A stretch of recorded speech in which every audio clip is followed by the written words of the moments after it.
Ho aminareo any havana ny fahasoavany Jesoa Kristy tompontsika. Amen. Mamafaza be mba hahavokatra be. Mamafaza be mba hahavokatra be. Zany no asongadiny mofinainantsika anio. Koritianina 2:7 ny 9:5 hatramin'ny 5:12. Mamafaza be mba hahavokatra be. Ny apôstôly Paoly manao fanetanana ho an'ny fiangonana tao Korinto mba hahatonga azy ireo hifanometanana hanampy ny fiangonana tany Jodia.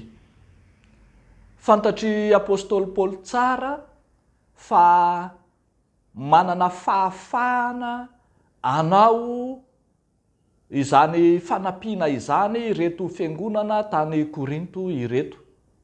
Manana ny ento-manana sy ny fahafahamanao rehetra ary efa voapirofo zany. Dia indro nefa toa hita taratra fa toa malailay finosana, toa mangatsiatsika ka dia indro ny apôstôly Paoly mampirisika fatratra ny tany Makedonia aza fiangonana malemy no ianareo na vita be ary raha lahatra amin'izay nataon'ny Makedoniana ny ataonareo toa mahamenatra ihany.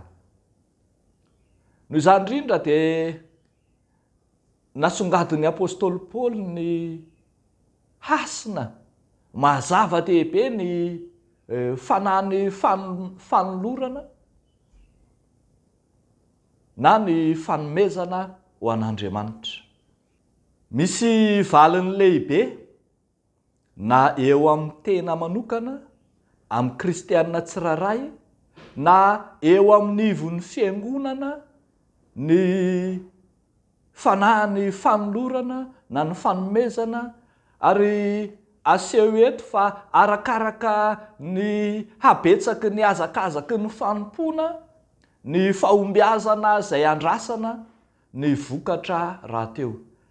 Nisy fotoana nampahatsiaro antsika Jesosy Kristy fa izy no voaloboka isika ny sampany. Ary izay ray aminy ary izao aminy izy dia amobe izy. Eto ihany koa dia ambara fa ity fanahy fanompoana ity dia ahitana vokatra ary vokatra miteraka fahombiazana. Raha iverenantsika ny mofinaina dia teneniny fa izay mamafy be dia be ny jinjaina, fa izay mamafy kely dia kely ny jinjaina. Fa aseho eo hoe inona moa ilay jinjaina? Inona ilay valim-pity azo? Inona ilay fahombiazana izay andrasana? Dia eo amin'ny 10:10 hatramin'ny 5:12 farany dia tany saina ny apôstôly eo ny mahazava-dehibe zany fahombiazan'ny fanompoana an'Andriamanitra any. Eo aloha dia ambarany fa arakaraky ny habetsaky ny voafafo izy no mampitombo ny vokatry ny fahamarinanareo. Dia tsy zany ihany fa anakarena amin'ny zavatra rehetra ianareo, mampanakarena ao amin'ny tompo ny fanahy fanomezana, ny fanolorana sy ny azakazaky ny fanompoana izay atao. 12. 12 ihany ny tapany faharoa sy ny 12 dia milaza fa mahabe ny fisaorana an'Andriamanitra zany.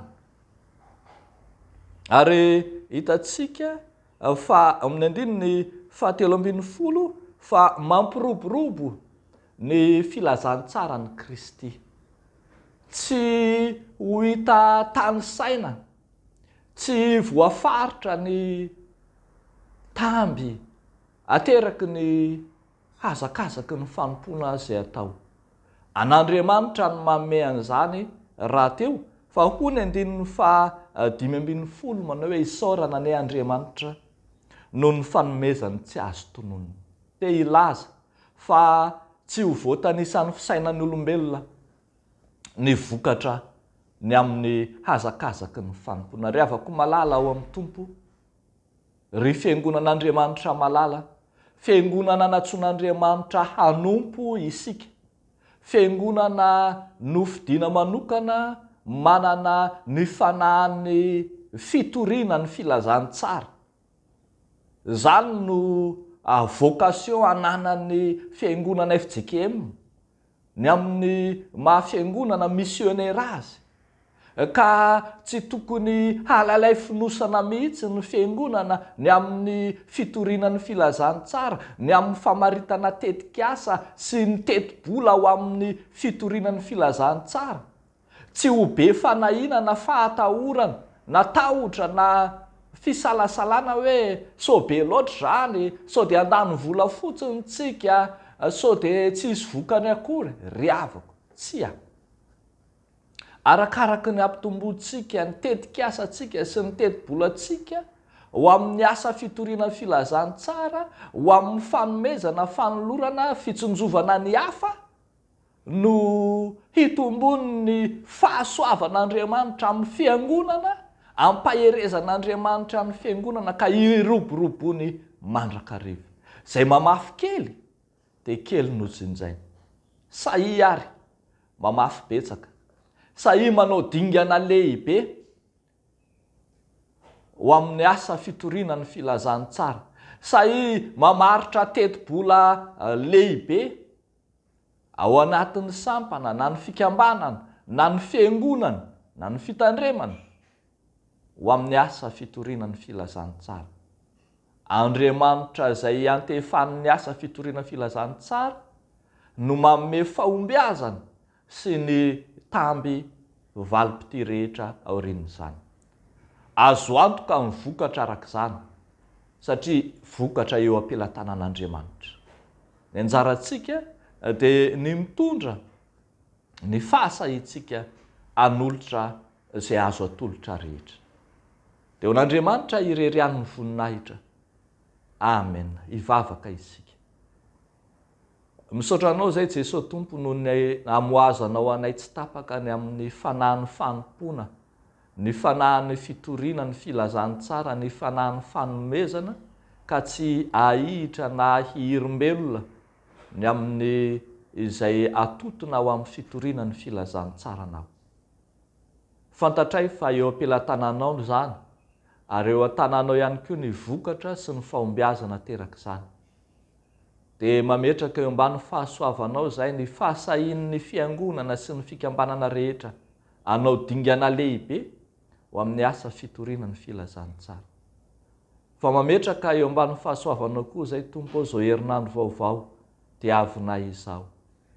Ho herinandro mpahombiazana, herinandro mpitahiana, herinandro hitahiana ny isa tokonam-baravarana, ny isa tokantrano, ny amin'izay fifaliana sy fisentona samy hafa mandalo, ny amin'ny aretina sy ny zava-manjo, eny ny amin'ny fifaliana sy ny fiadanana, entinay sy apetraka eo am-pelatananao.